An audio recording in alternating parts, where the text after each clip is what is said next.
15 সেনা কর্মকর্তাকে গ্রেপ্তার দেখিয়ে কারাগারে পাঠানোর নির্দেশ দিয়েছে ট্রাইব্যুনাল। পলাতক শেখ হাসিনা সহ বাকিদের আদালতে হাজির হতে পত্রিকায় বিজ্ঞপ্তি দেওয়ার নির্দেশ দেওয়া হয়েছে।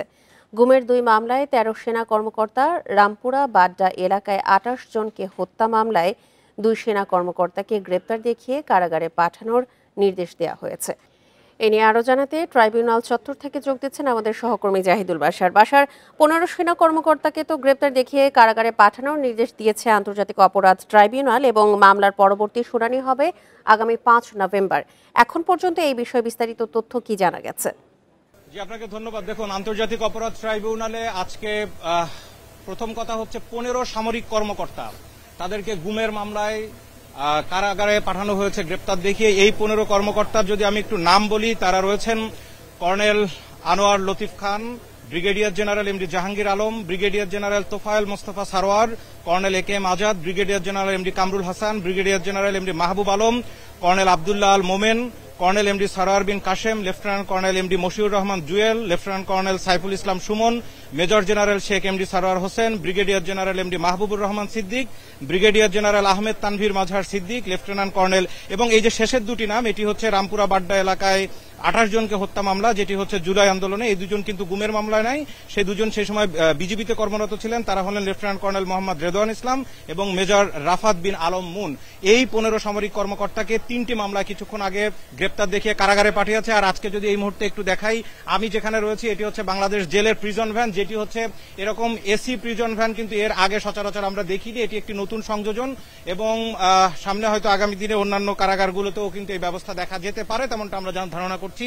এই মুহূর্তের যে প্রস্তুতি আপনি দেখতে পাচ্ছেন, এখানে আইন শৃঙ্খলা বাহিনীর সদস্যরা তারা একেবারে 2 সারিতে দাঁড়িয়ে আছেন।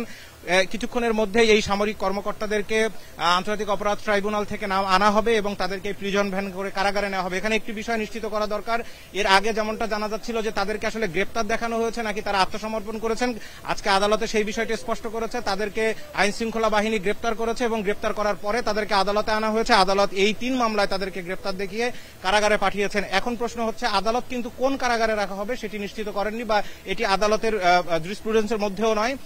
আদালত যেটি করেছেন, তাদেরকে জেল কর্তৃপক্ষের কাছে দিয়েছেন। জেল কর্তৃপক্ষ তাদেরকে যেখানে রাখা সেটি রাখবে, যেই বক্তব্যটি কিছুক্ষণ আগে শোনাচ্ছিলেন চিফ প্রসিকিউটর তেমনটি বলেছেন। তবে আমরা যেমনটি জানতে পেরেছি বা এর আগেও আমরা খবরে যেমনটি দেখিয়েছি, ঢাকা সেনানিবাসের একেবারে এমইএস ভবনের এমইএস এর যে 54 নম্বর ভবন, সেটিকে সাব জেল ঘোষণা করা হয়েছে এবং সেটি এরই মধ্যে জেল কর্তৃপক্ষ তাদের দায়িত্বে নিয়েছেন এবং সেখানেই কিন্তু এই সামরিক কর্মকর্তাদেরকে নিয়ে যাওয়া হবে। এখানে মূলত 3টি মামলা। প্রথম যে 2টি মামলা, সেখানে 10 জন গ্রেপ্তার আছেন। সেটি হচ্ছে টিএফআই সেল, যেটি র্যাবের আয়নাঘর নামে পরিচিত। সেই টিএফআই ছেলে বন্দি রেখে দীর্ঘদিন গুম করে রেখে নির্যাতনের অভিযোগে মোট 17 জন আসামি। এই মামলার প্রধান আসামি শেখ হাসিনা, দ্বিতীয় আসামি হচ্ছেন তারই নিরাপত্তা উপদেষ্টা তারেক আহমেদ সিদ্দিকী, এবং সেই মামলায় এখন পর্যন্ত মোট 15 আসামির মধ্যে 10 জন গ্রেপ্তার রয়েছেন।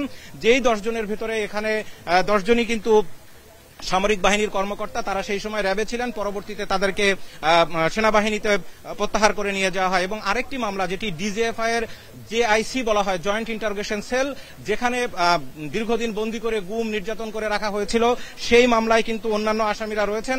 সেই মামলাটিতে মোট 13 জন আসামি রয়েছেন। প্রথমটিতে 17 জন এবং পরে রয়েছেন আরো 13 জন।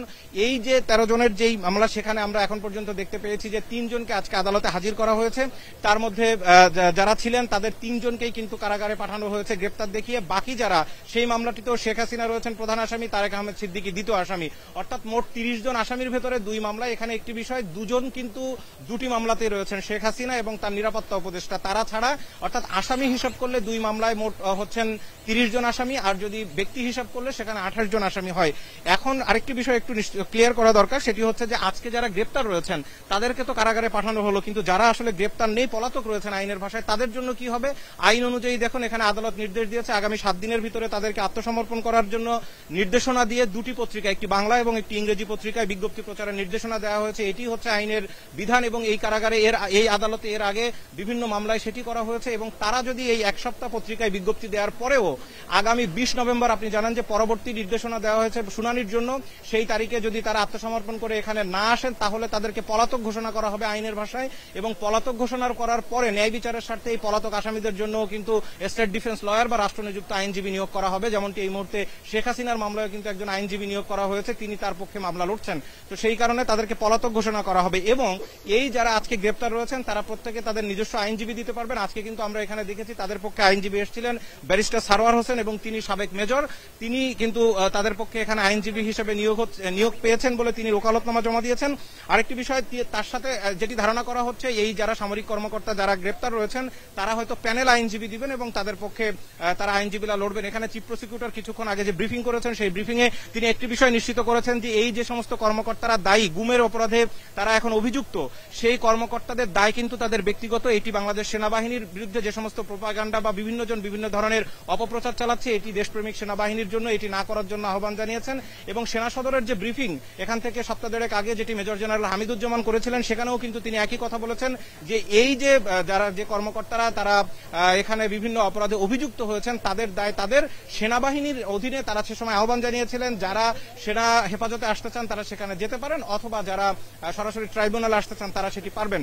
আজকে চিফ প্রসিকিউটর কিছুক্ষণ আগের ব্রিফিং এ বলেছেন যে সেনা সদর থেকে যেই প্রতিশ্রুতি দেওয়া হয়েছিল তারা আইনের প্রতি তারা সর্বোচ্চ সহাবস্থা তারা আইনের প্রতি শ্রদ্ধা দেখিয়ে এখানে যেই কর্মকর্তারা তাদের হেফাজতে ছিলেন তারা তাদের প্রতিশ্রুতি অনুযায়ী তাদেরকে আদালতে পাঠিয়েছেন, এবং এটি কিন্তু আত্মসমর্পণ নয়। তারা এখানে আইন শৃঙ্খলা বাহিনী তাদের গ্রেপ্তার করে, অর্থাৎ আইনের ভাষায় যেটিকে গ্রেপ্তার, সেই গ্রেপ্তার তাদেরকে দেখিয়ে কিন্তু আজকে সকালে এই জেল কর্তৃপক্ষের যে প্রিজন ভ্যান সেই প্রিজন ভ্যানে করে তাদেরকে আনা হয়েছে।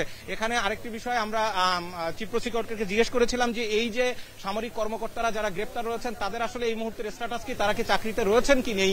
দেখুন, আন্তর্জাতিক অপরাধ ট্রাইব্যুনালের সংশোধিত আইন অনুযায়ী বিশেষ সি যে নতুন ধারা সংযোজন করা হয়েছে সেই ধারা অনুযায়ী যারা আন্তর্জাতিক অপরাধ ট্রাইব্যুনালের এই গুমের মামলা হতে পারে অথবা যে কোনো মানবতা বিরোধী অপরাধের মামলায় অভিযুক্ত হলে তারা তাদের সরকারি চাকরি হারাবেন, সেটি স্থগিত থাকবে, সুযোগ সুবিধা স্থগিত থাকবে। একজন মেয়র, চেয়ারম্যান অথবা যে কোনো জনপ্রতিনিধি তিনি জনপ্রতিনিধি হওয়ার যোগ্যতা হারাবেন, সংসদ সদস্য হওয়ার যোগ্যতা হারাবেন। আজকে চিফ প্রসিকিউটর সেটি বলেছেন যে আইন অনুযায়ী তাদের যে স্ট্যাটাস তারা সেটিই পাবেন। আন্তর্জাতিক অপরাধ ট্রাইব্যুনাল থেকে সবশেষ তথ্য নিয়ে জানাচ্ছিলেন আমাদের সহকর্মী জাহিদুল বাশার।